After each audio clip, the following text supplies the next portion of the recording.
Friends, welcome to Devi life styles. నేను మీ దేవి. ఈరోజు మన రెసిపీ వచ్చేసి పీతల మసాలా కర్రీ. చాలా అంటే చాలా బాగుంటుంది.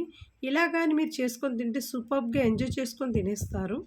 ఇక లేట్ చేయకుండా ప్రొసీజర్ అయితే స్టార్ట్ చేసేద్దాము. కర్రీలోకి మసాలా కోసం 2 స్పూన్ల ధనియాలు, 2 స్పూన్ల జీలకర్ర, 4 దాల్చిన చెక్కలు, 12 లవంగాలు, 6 యాలకులు, 2 పువ్వులను తీసుకోవాలి. ఈ మసాలా మొత్తాన్ని మిక్సీ బౌల్లో తీసుకొని మెత్తని పౌడర్లా గ్రైండ్ చేసుకోవాలి. ఈ విధంగా గ్రైండ్ చేసిన మసాలాను పక్కన పెట్టుకోవాలి. క్రాబ్స్ కర్రీ చేయడానికి నేను కేజీ వరకు పీతలు తీసుకొని క్లీనింగ్ ప్రాసెస్ అయ్యేసరికి ఇది వచ్చేసి 750 గ్రామ్స్ వరకు ఉండొచ్చు. కర్రీ కోసం ముందుగా ఒక పెద్ద నిమ్మ సైజ్ అంత చింతపండు తీసుకొని వాటర్లో బాగా నానబెట్టుకొని పక్కన పెట్టుకోవాలి.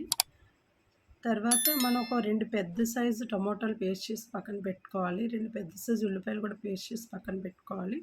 6 పచ్చిమిర్చి చీలికలుగా కట్ చేసుకొని పక్కన పెట్టుకోవాలి. అల్లం వెల్లుల్లి పేస్ట్, కరివేపాకు తీసుకొని పక్కన పెట్టుకోవాలి.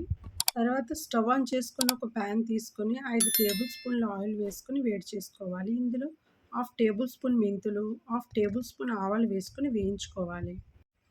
ఇలా వేగాక 6 సన్నగా తరిగిన పచ్చిమిర్చి, తగినంత కరివేపాకు వేసుకొని వేయించుకోవాలి. మనం పక్కన పెట్టుకున్న ఆనియన్ పేస్ట్ని వేసుకొని పచ్చివాసన పోయే వరకు వేయించుకోవాలి. ఈ పేస్ట్ గోల్డెన్ కలర్లో వచ్చే వరకు మంట లో ఫ్లేమ్లో ఉంచుకొని కుక్ చేసుకోవాలి. మూత పెట్టి 2 నిమిషాల పాటు కుక్ చేసుకోవాలి. ఈ విధంగా ఆనియన్ పేస్ట్ కలర్ చేంజ్ అయ్యాక మనం పక్కన పెట్టుకున్న టమాటో పేస్ట్ని యాడ్ చేసుకోవాలి. టమాటో పేస్ట్ వేసి వేయించుకోవటం వల్ల పీతల కర్రీ జ్యూసీగా ఉంటుంది.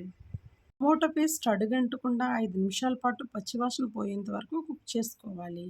ఈ విధంగా టమోటా నుండి ఆయిల్ సెపరేట్ అయ్యాక దీనిలో 1/2 టేబుల్ స్పూన్ పసుపు, 1 టేబుల్ స్పూన్ అల్లం వెల్లుల్లి పేస్ట్ వేసుకొని వేయించుకోవాలి. అడుగంటకుండా నెమ్మదిగా కలుపుకోవాలి. మనం ముందుగా రెడీ చేసి పక్కన పెట్టుకున్న మసాలా 1 టేబుల్ స్పూన్ వరకు వేసుకోండి. మిగిలిన మసాలా పౌడర్ డబ్బాలో వేసుకొని స్టోర్ చేసుకోండి. ఈ మసాలా పౌడర్ చేపల పులుసు, చికెన్ కర్రీలోకి చాలా బాగుంటుంది. ఇప్పుడు మనం క్లీన్ చేసి పెట్టుకున్న పీతలు ఒక్కొక్కటిగా యాడ్ చేసుకొని మొత్తం మసాలా బాగా పట్టేలా కలుపుకోవాలి. కలిపేటప్పుడు జాగ్రత్తగా కలుపుకోవాలి, లేకుంటే పీతలు విరిగిపోయే అవకాశాలు ఎక్కువగా ఉన్నాయి. నాకు పెద్ద సైజు పీతలు అయితే దొరకలేదు. చిన్న సైజు పీతలతోటే కర్రీ అయితే ప్రిపేర్ అయితే చేస్తున్నాను. ఉల్లిపాయ, టమాటో పేస్ట్ మొత్తం పీతలు పట్టేలా కలుపుకోవాలి. కడాయిపై మూత పెట్టుకుని 5 నిమిషాల పాటు మీడియం ఫ్లేమ్లో కుక్ చేసుకోండి. దీనిలో 1 టేబుల్ స్పూన్ సాల్ట్, 2 టేబుల్ స్పూన్ల చిల్లీ పౌడర్ యాడ్ చేసుకోవాలి. నాన్ వెజ్లోకి కారం ఎక్కువగా ఉంటేనే బాగుంటుంది. మనం దీనిలో నానబెట్టి పక్కన పెట్టుకున్న చింతపండు రసం వేసుకొని కలుపుకోవాలి. చింతపండు రసం ఇష్టపడిన వారు చింతపండు స్కిప్ చేసి నార్మల్ వాటర్ అయినా యాడ్ చేసుకోండి. చింతపండు రసం యాడ్ చేయడం వల్ల ఉప్పు, కారం, మసాలాలు అనేవి పీతలకు బాగా పడతాయండి. పీతలు మునిగేంత వరకు అయితే వాటర్ అయితే యాడ్ చేసుకోవాలి. నేనైతే 1 గ్లాస్ వాటర్ అయితే యాడ్ చేసుకుంటున్నాను. పీతలను ఒకసారి నెమ్మదిగా ఈ విధంగా కలుపుకున్నాక వీటిపై మూత పెట్టి 10 నిమిషాల పాటు కుక్ చేసుకోవాలి. మూత తీసి చూసారు కదా, ఆయిల్ అయితే సెపరేట్ అయ్యింది. చివరిగా దీనిలో కొత్తిమీర వేసుకొని ఒకసారి నెమ్మదిగా కలుపుకోవాలి.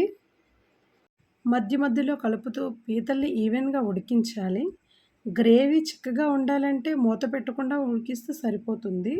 ఒకసారి పీతల హెల్త్ బెనిఫిట్ గూగుల్ చేయండి, షాక్ అయిపోతారు. ఇష్టంగా వండుకొని మరి తింటారు.